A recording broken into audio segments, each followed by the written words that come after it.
አንድ ወቅት አባት ትንሽ ልጁን ይዞ ወደ ወክ ይወጣሉ። ከዛ መንገድ ላይ ልጅቷ አፕል ታይና እንዲገዛላት ትጠይቀዋለች። አባትየው በቂ ብር አልያዘም ነበር። በፍሬ ግን ሁለት ማግዛት የሚችል ገንዘብ ስለያዛ ገዛላትና ሁለቱንም ሰጣት። ጉዞ ጀመሩ።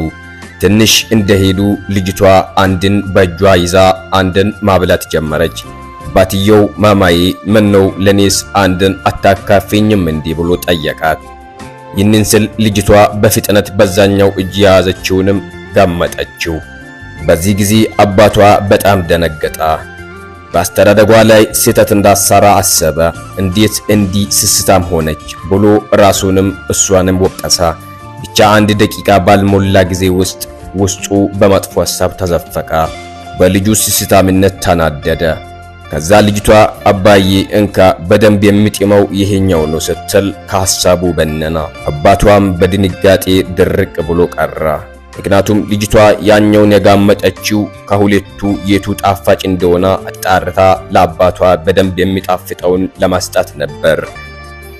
ቸኩላችሁ ስትፈርዱ ለሚከተለው ጸጸት አቂም አይኖራችሁምና ቶሎ አትፍረዱ።